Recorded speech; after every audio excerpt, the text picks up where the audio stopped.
जानी पूजे ऋषि अखिलेश्वर जानी पूजे ऋषि अखिलेश्वर जानी एक बार त्रेता जुग माई संग गए कुंभजरी सिपाही एक बार त्रेता जुग माही शंभ गए कुंभजर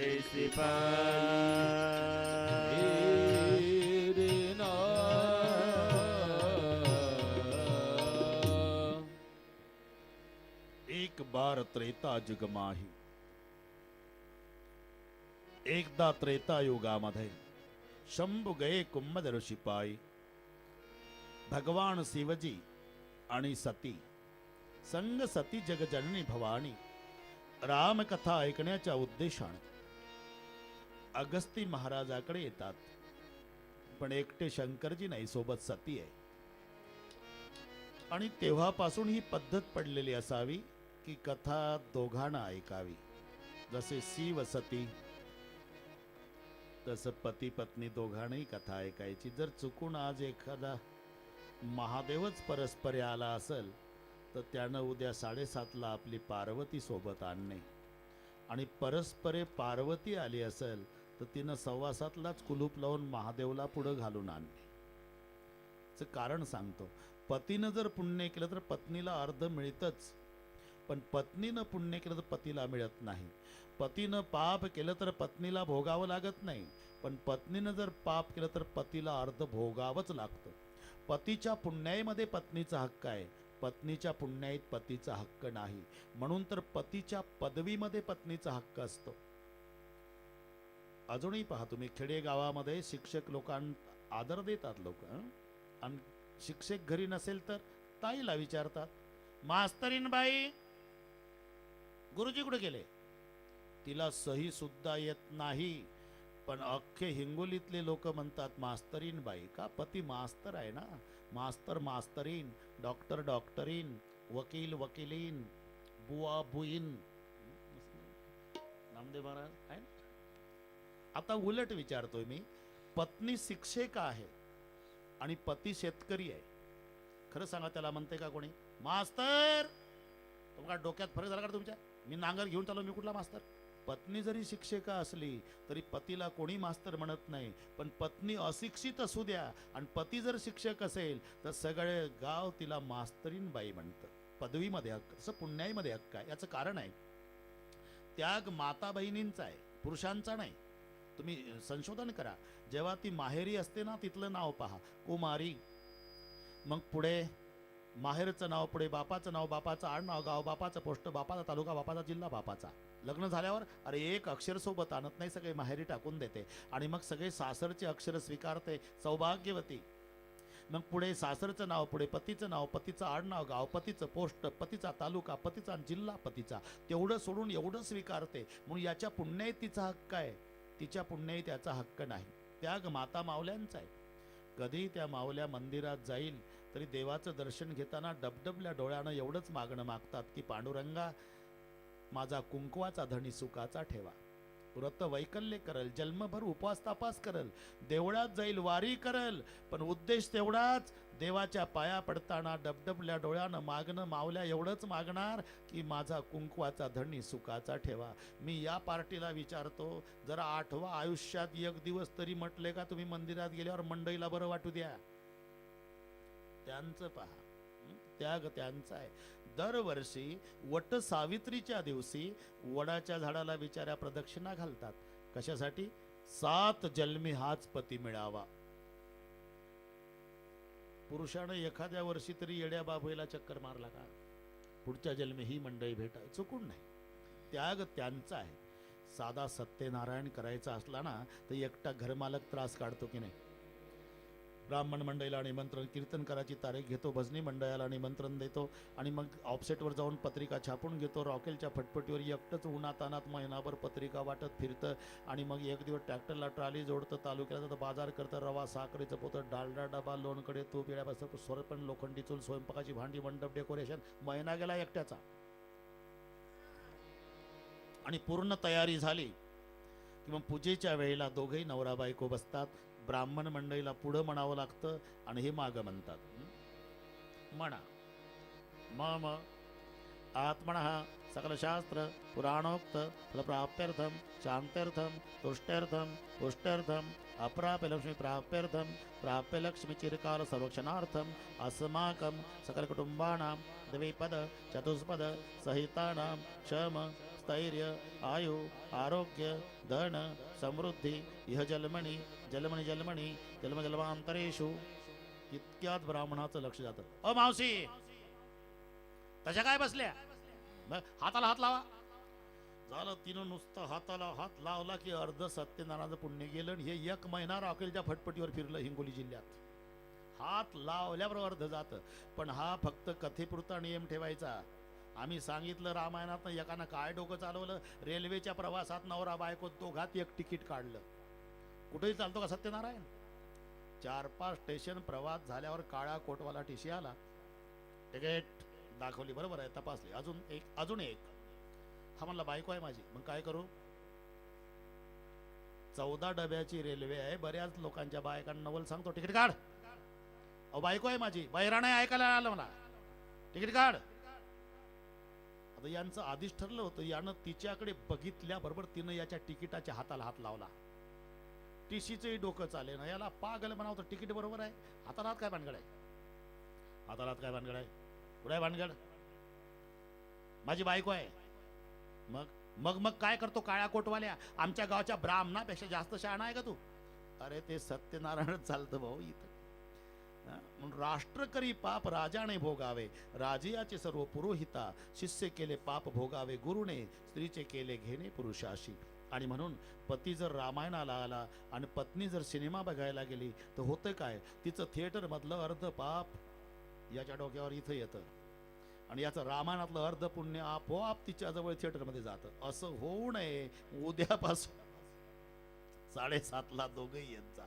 इथला नियम आहे. संग सती जग जननी भवानी, सोबत सती आहे. शंकरजी आणि सती दोघंही जेव्हा रामायण ऐकण्यासाठी अगस्ती महाराजांच्याकडे आले, अगस्तीजींनीच नमस्कार केला. पूजे ऋषी अखिलेश्वर जाणी.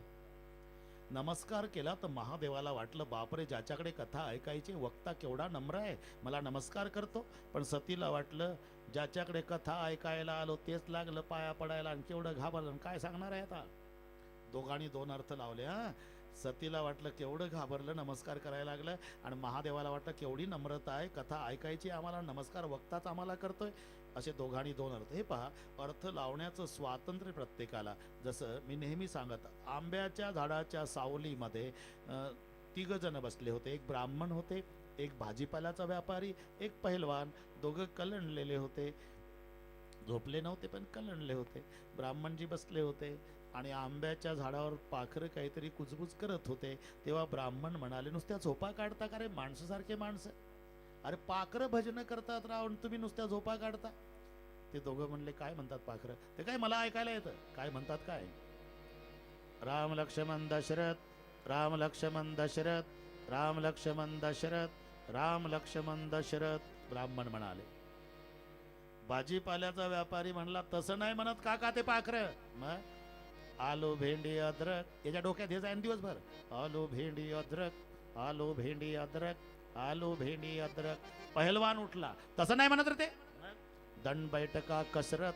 काय म्हणतं हे तिघालाही माहिती नाही, पण आपलं डोकं तसं इथून वाढलंय. ते आपला नमस्कार केला. कोणी? अगस्ती मुनीने. शंकरजीला वाटलं केवढी नम्रता, पण सतीला वाटलं केवढं घाबरलं. म्हणून दोघांनी कथा श्रवण केली, पण सतीचं काही लक्ष लागलं नाही कथेमध्ये. आणि मग कथा श्रवण करून शिव सती दोघंही त्रेतायुगातली घटना, हे दंडकारण्याचा भाग. आणि जेव्हा कथा ऐकून शिव सती जात होते, सीता चोरीला गेलेली. कथा श्रवणाचा प्रकार घडलाय तो नाशिक जिल्ह्यातल्या मनमाडच्या पुढे जो अनकाई नावाचा किल्ला आहे, त्या किल्ल्यावर सती आणि शंकरजी कथा श्रवणाला, तेव्हा निवास अगस्तीजींचा तिथे. तिथून निघाले म्हणजे नाशिक जिल्हा बरोबर संदर्भ लागतोय. सीता चोरीला गेलेली. रामचंद्र सीतेच्या शोधार्थ फिरतात लक्ष्मणजी आणि रामचंद्र. आणि हे इकडनं जातात. कथा ऐकून वाटलं बापरे काय योग आहे. ज्याची कथा श्रवण केली तो इष्टदेव राम दर्शन द्यायला पुढे आला. पण आपण जाऊन पाया पडावं तर माझी पत्नी विद्वान बापाची मुलगी आहे. कारण सतीच्या बापाचं नाव दक्ष और दक्ष का मतलब है चतुरता आणि विद्वान बाप की बेटी. हे इथेही डोकं चालवल झालं. ते कोण्या गावचं बायकोसाठी झाडं कवटाऊ कवटाऊ रडतं आणि आमचा मिस्टर देव बाप्पा समजून त्याच्या पाया पडतो असं महादेवजीला वाटलं. म्हणून महादेवजींनी पाया पडण्याचा निर्णय बदलला. इथं मोठे मोठे घाबरतात. आदमी कितना ही खतरनाक तो बाहर घर में आया तो भिगी बिल्ली बन जाता है. बाहेर बघा, बाजूला व्हा, बाजूला व्हा, साहेब आले, साहेब साहेब घरी आले की म्याव. काही नाही, हे इथलं सांगतो रे बाबा, तुमचं चांगलं असेल हे महादेवाचं सांगतो. हा नाही चाललं. शेवटी लांब गेल्यावर अष्ट सात्विक भाव प्रगट झाले. त्या दिशेनं पाहलं, भगवान शिवजीच्या डोळ्याला आनंदाश्रूच्या धारा लागल्या. अंग रोमांचित, कंठ दाटून आला. हात जोडले आणि शंकरजीच्या मुखातून शब्द निघाले, सच्चिदानंद घन परमात्मा आपकी जय हो, जय हो, जय हो. आता मात्र सतीला राहवलं नाही. प्रभुजी, महादेव बड़ादेव सब देवन के बाबा, खोई हुई चीज ढूंढ रहा उसको आप सच्चिदानंद घन परमात्मा जय हो, जय हो, जय हो 3-3 बार कहते हो. वो कौन है? जासु कथा भजरी जासु कथा भजरी जासु कथा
हा कुंभज ऋषी गाई भगत जासमय मुनी सुनाई स्वयं इष्टदेव रघुवीरा.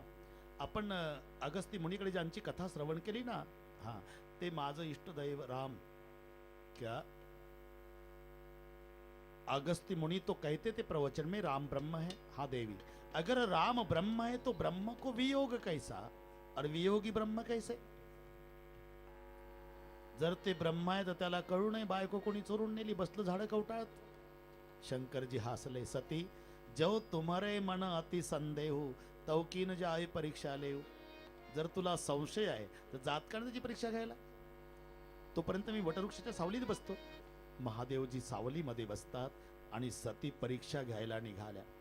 पण सतीनं विचार केला की परीक्षेकरता माध्यम काय वापरावं. आणि सतीच्या लक्षात आलं, आता रामचंद्र सीतेसाठी रडतात ना, आपण सीताच होऊन जावं.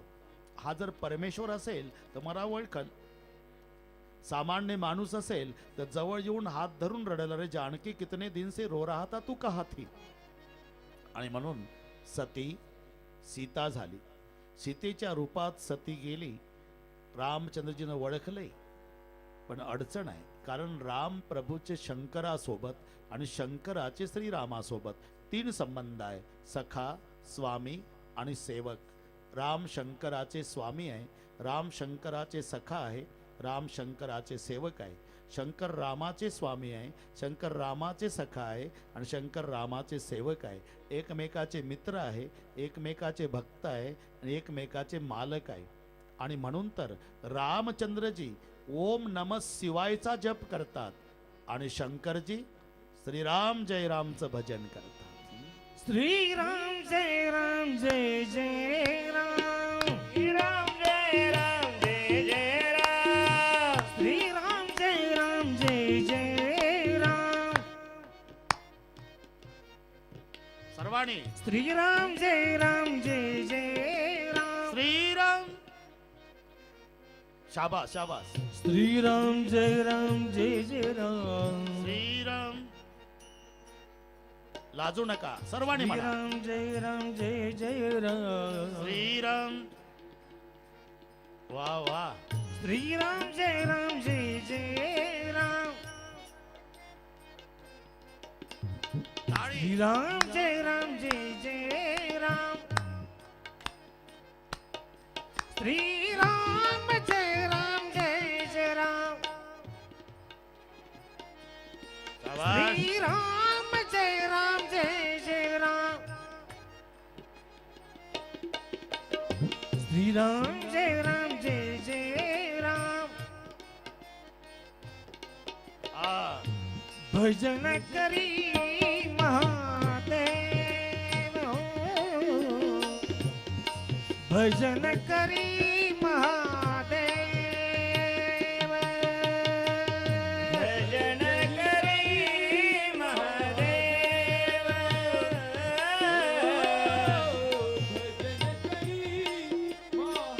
श्रीराम जय राम जय जय राम. श्रीराम जय राम जय जय राम. श्रीराम जय राम जय जय राम. श्रीराम जय राम जय जय राम. श्रीराम जय राम जय जय राम. श्रीराम जय राम जय जय राम. श्रीराम. राम पूजी सदा शिव. सदा शिव राम पूजी सदा शिव. सदा शिव भजन करी महादेव हो. भजन करी महादेव. राम पूजे सदा शिव. राम पूजे सदा शिव. भजन करी महादेव.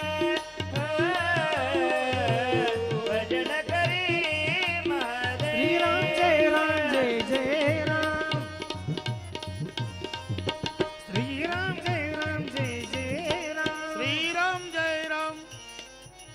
श्रीराम जय राम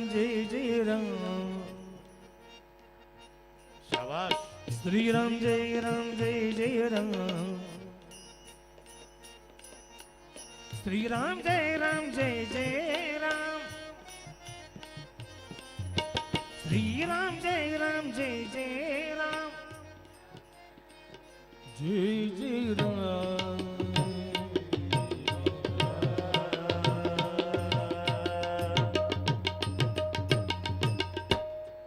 एकमेकाचे भक्त आहे, एकमेकाचे स्वामी आहे, एकमेकाचे मित्र आहे. आणि म्हणून रामचंद्रजी सतीला माता मानतात, तर शंकरजी सीतेला माता मानतात. आता झालं काय, सती सीतेच्या रूपात गेली, रामचंद्राने ओळखलं सुद्धा, पण धर्मसंकट असं आहे, हिला म्हणावं काय, सीते म्हणून हाक मारावी तर जगन्माता सती आहे, आणि माते म्हणून बोलवावं तर माझ्या पत्नीच्या सीतेच्या रूपात आहे. म्हणून रामचंद्रजीला ओळखून सुद्धा सीते अथवा माते यापैकी काहीच म्हणता आलं नाही. प्रभूनं हात जोडून नमस्कार केला आणि तिसरा शब्द उच्चारला, मेरे पिता शंकर जी कहा है. एवढ्या शब्दानं सती घाबरली. सतीच्या लक्षात आलं या बाबानं ओळखलं, फक्त मम्मीच म्हणायचं शिल्लक ठेवलं, बाकी डॅडीचं नाव घेतलं. लक्षात सती भयभीत झाली, खाली बसली, डोळे मिटले, पुन्हा उघडले तर राम लक्ष्मण सीता तिघी दिसतात. पुन्हा डोळे मिटले, पुन्हा उघडले, राम सीता सिंहासनावर 33 करोड देवता सेवा करतात. पुन्हा डोळे मिटले, पुन्हा उघडले, रामचंद्र झाडं कवटाळतात, लक्ष्मणजी समजूत घालतात. पुन्हा डोळे मिटले, पुन्हा उघडले, आता राम नाही, लक्ष्मण नाही, सीता नाही. आता भयभीत झालेली सती भगवान शिवजीकडे निघाली. इकडे अंतर्यामी महादेवाला इकडचा सगळा प्रकार कळाला. न सांगता तुम्हा कळो येते अंतर, जाणे अंतरीचे सकळे नारायण. शंकरजीच्या लक्षात आले की माझ्या आईच्या सीतेच्या रूपात गेलेली आहे. आता हिच्यासोबत पत्नीत्वाचा संबंध ठेवला तर जगातल्या भक्तीच्या नात्याला कलंक आहे. पण हे खोटं बोलणार आहे म्हणून आल्या आल्या महादेवानी सतीला विचारलं, कशी काय घेतली परीक्षा. कचून परीक्षा निरगुसाई, परीक्षा वगैरे काही घेतली नाही. परीक्षा घेतली नाही, नाही. कशाला गेली होती, कशाला गेली होती. तुम्ही इथून नमस्कार केला का नाही. हा, मी जवळ जाऊन पाया पडली. धडधडीत खोट.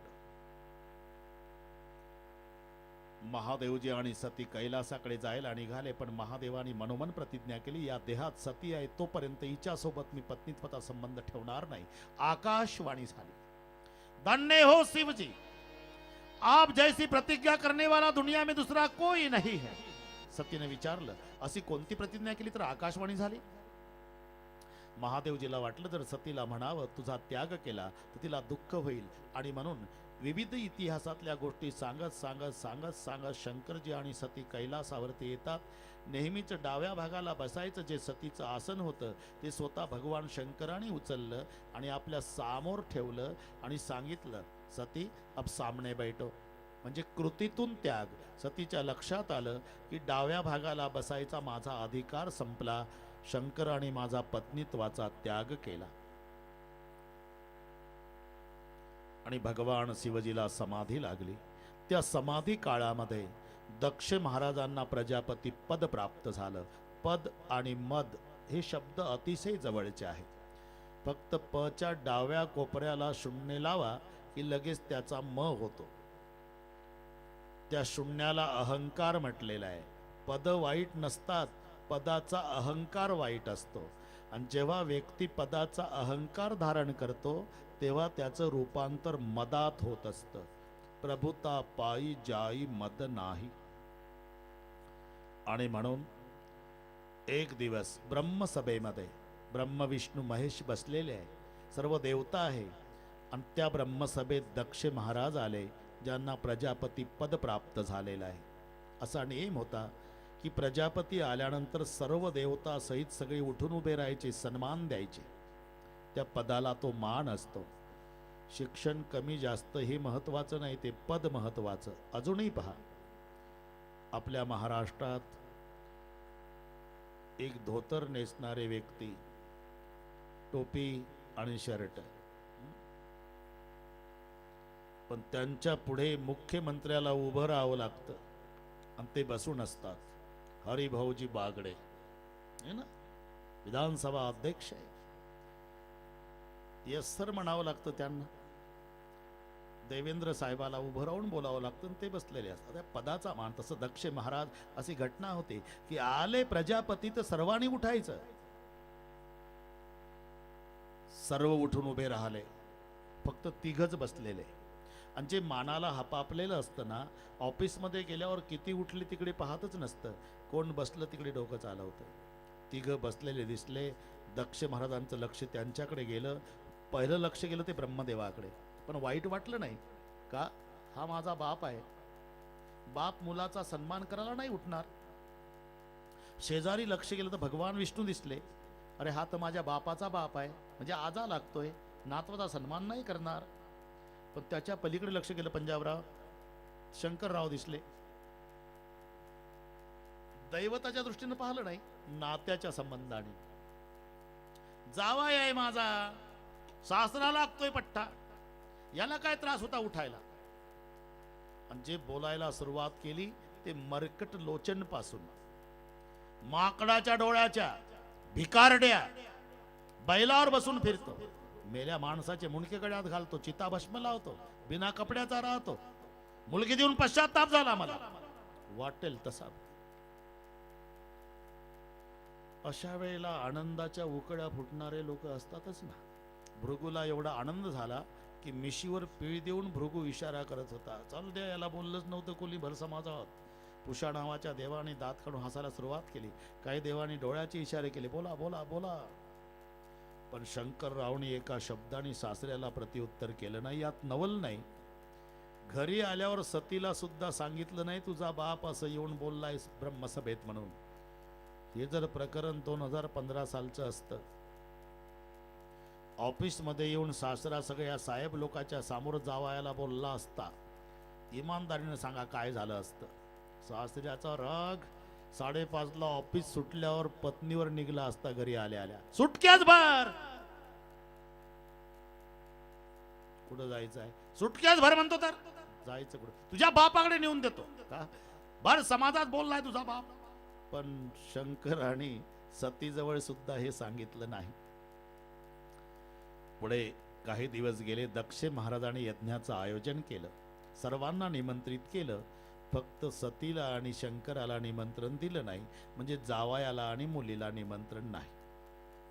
जावयाला आणि मुलीला दोघाला निमंत्रण नाही. पंजाबराव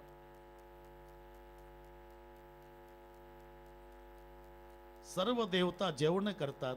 जेवण झाल्यावर वापस जाताना दक्ष महाराज, जेवण झाली हो, आता विमान कैलास मार्गे न्या. कैलास मार्गे, कैलास मार्गेच का, उद्देश एकच, कैलास मार्गे विमानं गेली म्हणजे जावयाला वाटेल ना, हे सगळे आमच्या सासऱ्याकडून गुलाबजाम खाऊन आले, आम्हाला निमंत्रण नाही, बस एवढाच उद्देश. हे पूर्वीपासूनची पद्धत आहे. आताही गावगाड्यामध्ये गोविंदरावला माहिती असते, विठ्ठलरावला शंकररावचं निमंत्रण नाही, गावात माहिती असते. पण गोविंदराव जेवायला जाताना मुकड्यानं जात नाही, विठ्ठलरावला आवाज देतो, चला विठ्ठलराव पुढं शंकररावकडे जेवायला. तूच घेणं खाऊन त्याचं 3 पिढ्या थोबाड पाहत नाही, एकमेकाचा मी जखमेवर मीठ चोळतो का, कुलप लावून जा ना घरदारा सहित. बस हाच प्रकार आहे कैलास मार्गे विमान.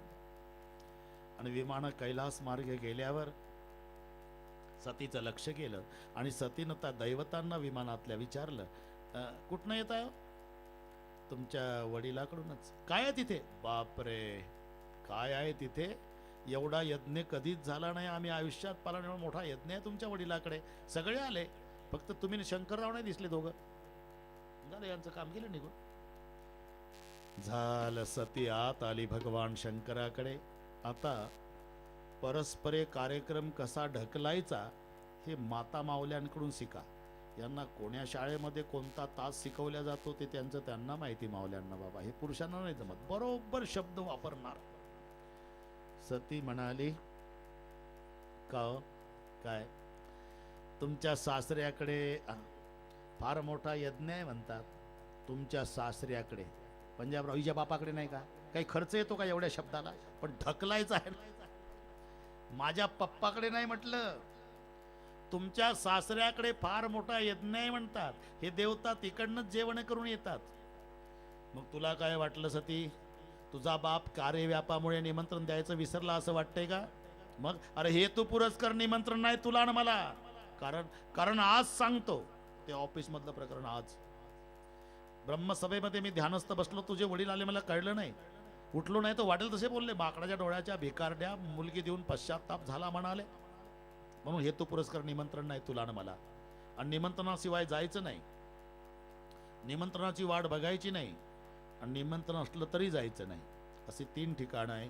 निमंत्रण असलं तरी जाऊ नये हे ठिकाण सांगण्याची गरज नाही.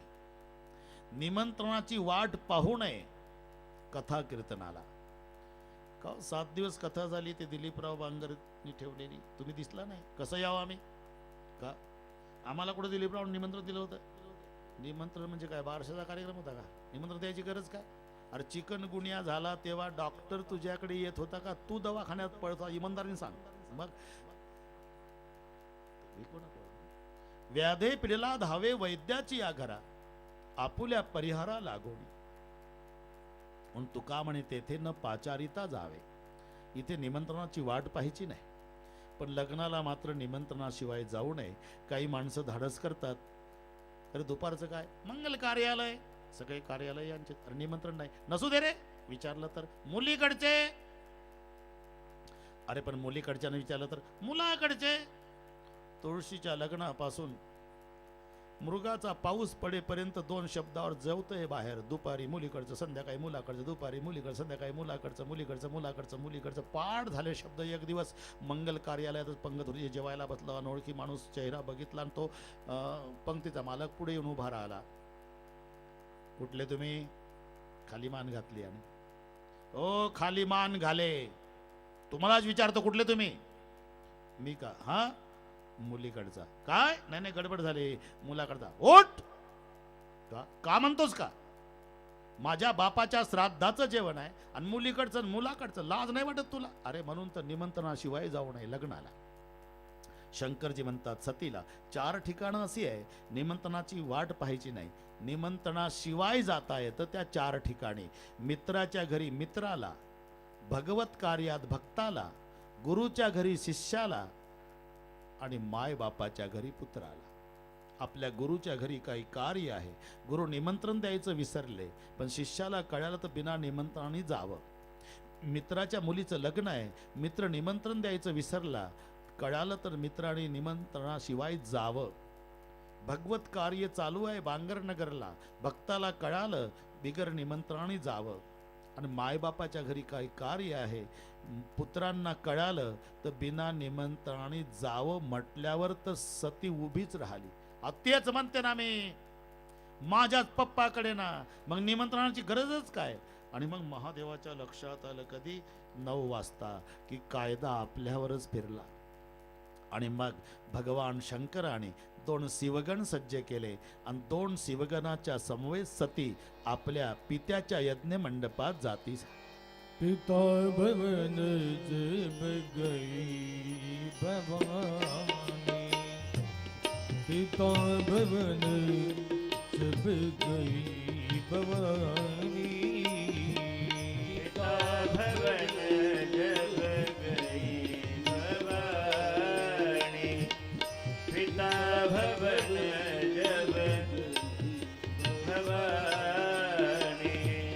दक्षत्रास कारुण सन्मानी, दक्षत्रास कारुण सन्मानी, दक्षत्रास कारुण सन्मानी, दक्षत्रास काहुन सन्मानी.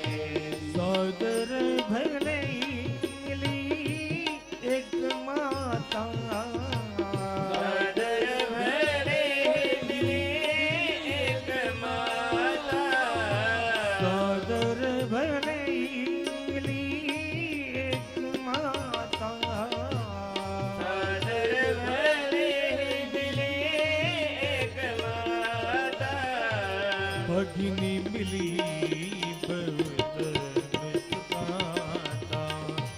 भगिनी मिली बहुत मुस्काता भगिनी मिली बहुत मुस्काता भगिनी मिली बहुत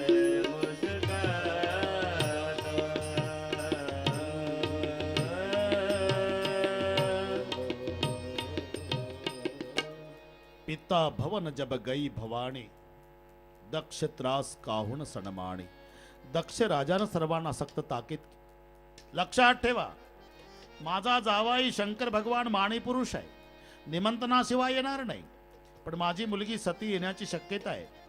सती मंडपात आल्यानंतर तिच्यासोबत जो बोलेल, तिचा जो सन्मान करेल, त्याचा शिरच्छेद करण्यात येईल. आणि म्हणून दक्षाच्या भीतीनं कोणी सतीचा सन्मान करीत नाही. दक्ष त्रास काहून सन्मानी. भगिनी मिली बहुत मुस्काता. सतीच्या बहिणी भर समाजामध्ये टिंगल टवाळी करू लागल्या सतीची. सती तर श्रीमंत घरात दिलेल्या बहिणी होत्या, उपेक्षात्मक बुद्धीनं बोलू लागल्या. सती काय ताई, चालत आली का बैलावर आली बसून? तर तिच्या मिस्टरकडे काय इंडी काय का? नंदी बैल. लाजून गेली बिचारी. दुसरी एक बहीण पुढे आली. सती काय ताई, ते तुझ्या मिस्टरच्या डोक्यावरचं पाणी पडायचं थांबलं का? पडतंय पाणी अजून. पुन्हा एक बहीण आली. सती काय दीदी, कपडे बिपडे घालतो का ग, का पहिल्यासारखाच फिरतोय बुवा तुझा? पुन्हा एक आलीच. सती काय ताई, काय बंगला बिंगला बांधला का ग, का अजून तिथंच राहतो जिथं माणसं विनाकारण गर्दी करत नाही? शंकराचा निवास कुठे आहे? जिथं माणसं विनाकारणची गर्दी करत नाही तिथे. स्मशानासी वस्ती रुद्र करी. म्हणून भगिनी मिली बहुत मुस्काता, पण सादर भली मिली एक माता. आई मात्र मोठ्या प्रेमानं भेटली. आणि प्रेमाची व्याख्याच ती आहे ज्याच्यात भय नाही. भय असेल तर समजायचं प्रेम नाही. प्रेम आणि भय दोन्ही गोष्टी एकत्रित येऊ शकत नाही. डॉक्टर घाई येतात. इकडे या पाटील, पाटील इकडे या. दोन पैकी एक, बाळ जगल ना तर बाळाची आई. आणि प्रकरण अवघड आहे, वेळ कमी आहे, सांगा काय करू? पाटील म्हणतात डॉक्टर, बाळ मेलं तरी चालेल, माझी पत्नी जगवास आहे. त्याही वेळेला डॉक्टर आत जातात. ती गडबडा लोळत असते. डॉक्टर म्हणतात, मावशी मी डॉक्टर असलो तरी एका आईच्याच पोटी जन्म घेतलाय, मलाही अंतकरण आहे, पण धर्मसंकट आहे. दोन पैकी एक जगवू शकतो, तुम्ही नाही तर तुमचं बाळ. आणि बोला वेळ कमी आहे, काय करू? ती तुळशीची माळ दाखवते ती माऊली गळ्यात. हे पहा डॉक्टर, आमच्या माहेरची परंपरा, आमची आजी वारकरीण होती ना डॉक्टर साहेब, 12 दिवसाचं लेकरू झालं की माळ घालायची तुळशीची पद्धत होती आमच्या माहेरी. आजी मेली माझी, पण तिची आठवण आली डॉक्टर, माझ्या आजीची, तुळशीच्या माळेची. आणि माझ्या विठ्ठलाची शपथ घेऊन सांगते डॉक्टर, मी मेली तरी चालल, फक्त माझ्या कुळाचा दिवा जगवा. याला म्हणतात प्रेम, जिला मरणाचं सुद्धा भय वाटत नाही. असं एकच पात्र जगात, त्याचं नाव आई आहे. म्हणून पतिव्रते सीता, शास्त्रात गीता आणि प्रेमात माता. आई मरण पावली की समजायचं प्रेमाचा समुद्र आटला. मी पुरुषांना नाही, या सगळ्या माता मावल्यांना सांगतो, खरं सांगा, माहेरचा आनंद कुठपर्यंत आहे? माहेर श्रीमंत की गरीब हे महत्वाचं नाही, माय जिवंत की मेली हे महत्वाचं आहे. जोपर्यंत आई जिवंत आहे तोपर्यंत माहेरचा आनंद आहे. किती बिकट परिस्थिती असू द्या, आठवण येते आईची, पण मोल मजुरी करणारी मुलगी 60 वर्षाची ना आई असते 82 वर्षाची. नाही गेलं तर भेट होणार नाही, थकून गेली आई म्हणून एक दिवस धाडस करते मोल मजुरी. त्या दिवसाची पडली तरी चालेल, मायच्या भेटीला जायचा निर्णय, पण न्यायचं काय म्हणून 2 भाकरी बांधल्या, तुटक्या नाड्याची पिशवी, तुटक्या चपला पायात, काळी पिवळी पकडली, टेम्पो पकडला, तिथून ऑटोत बसली, मग एसटीत. वैशाख महिना, दुपारचे 2 वाजता एसटीच्या माहेरी 2 किलोमीटरवर आईचं वास्तव्य. तिथे थांबली, एसटीतून घाई उतरली, डबल बेल झाली. एसटी गेल्यावर लक्षात आलं की चपला तुटक्या का होईना बाकड्या खालीच विसरली. आता डांबरी रोडनी जायचंय 2 किलोमीटर, पण आईला भेटण्यासाठी उतावळी झालेली ताई 60ची ना आई 82ची. पण आनंद पहा. आणि तशीच निघाली. कधी पायाला फोडा आले, फोड फुटले, पाय तळपाय रक्ताळले, लक्षातही आलं नाही. आणि जेव्हा मायच्या त्या मोडक्या झोपड्या पुढं तुटक्या नाड्याची पिशवी घेऊन उभी राहिली, नातू खेळत होता. त्यानं बघितलं आत्या आली, पळतच गेलं ते झोपड्यात. आजी, काय रे बाळा? आत्या आली. कुठं आहे रे बाबा? आपल्या झोपड्या पुढे उभी आहे.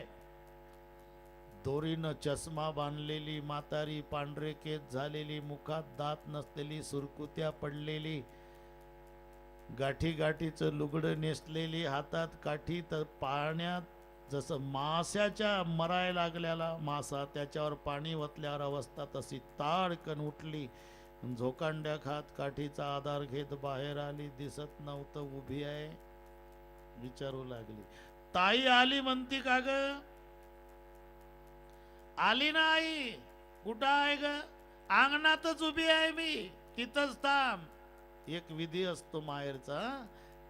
मग ती म्हातारी माय घरात जाती. दुर्डीतल्या भाकरीचे 2 तुकडे, तांब्याभर पाणी, पुन्हा लेकीच्या पुढे उभी. माय 82ची लेक 60ची. पण आनंद पहा, एक भाकरीचा तुकडा लेकीच्या डोक्यावरून उजव्या भागाला, एक भाकरीचा तुकडा लेकीच्या डोक्यावरून डाव्या भागाला, आणि दोन्ही हाताने तोंडावून हात फिरवून कडा कडा बोट मोडून म्हातारी माय डबडबल्या डोळ्यानं आशीर्वाद देऊन म्हणते, एवढ्या उन्हातानाची आली बेटा, पायालाही फोडा आले, सुखाची राय. हा आनंद तोपर्यंतच आहे जोपर्यंत माय जिवंत.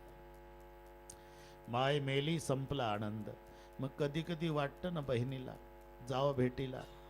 भावाच्या माय मरून 6 महिने झाले, भेटीला आली, हातात पिशवी, दरवाजात उभी, योग असा. भाऊ गेला फिरायला, वहिनी बसली चित्रहार बघत. 10 मिनिट उभी, या म्हणायला कोणी नाही. आणि 11व्या मिनिटाला बहीण भावाच्या दरवाजात एकटीच रडते. का? 6 महिन्यापूर्वी मरण पावलेल्या मायची आठवण येते. आज माझी माय असती, कावरी बावरी होऊन आली असती, माझ्या हातातली पिशवी घेतली असती. हा आनंद तोपर्यंत आहे. मी का सांगतो? सक्त ताकीद केली. सतीचा जो सन्मान करेल त्याचा शिरच्छेद करण्यात येईल. पण कायद्याला आई घाबरली नाही. सतीच्या आईचं नाव प्रसूती. सादर भली मिली एक माता. कडकडून भेटली. सतीनं बघितलं शिवाला पूजीचं स्थान नाही, आणि सतीनं सांगितलं, ज्या यज्ञामध्ये शंकराला पूजेचं स्थान नाही, तो यज्ञ पूर्णत्वात जाऊ शकत नाही. पहिल्यांदा तर ब्रह्मवृंदांना सांगितलं, सुनऊ सभासद सकल मुनिंदा, कै सुनी जिन शंकर निंदा, सो फल तुरत लभ सब काहू, भली भाती पचिता ओ पिता. आणि जो पिता माझा शंकराला मानत नाही, त्याच्यापासून झालेला देहही मी ठेवणार नाही, असं काही योग अग्नी तनुजारा. सती योगाग्नीत जळून भस्म झाली. पण सतीची मरतानाची इच्छा होती, जन्मोजन्मी मला शंकरपती मिळावे. तुलसी जी कहते, वासना पुनर्जन्म का कारण होता है, जन्म घेणे लागे वासनेच्या संगे. तीच सती पुढच्या जन्मी हिमालय आणि मैना यांच्या पोटी जन्माला आली. तिचं नाव पार्वती. पार्वती म्हणजे पर्वताची आहे ना. हे संबंध शब्द पहा. जनकाची जानकी, भिल्लांचा राजा शबर होता, त्याची मुलगी शबरी, शबराची शबरी, जनकाची जानकी, तसं पर्वताची पार्वती. नाम पार्वती तनुपाई. आता इकडे यज्ञाचा विध्वंस शिवगणाने करण्याचा प्रयत्न केला. भृगुण रक्षण केलं. शंकरजीला कळालं सती जळून भस्म झालेले. क्रोध आला, जटा आपटली. वीरभद्र नामक गण प्रगट झाला. वीरभद्र भूता वेताळाची सेना घेऊन निघाला. सगळ्या यज्ञाचा विध्वंस केला. शिरच्छेद दक्षाचा केला. भृगूच्या मिशा उपटल्या तर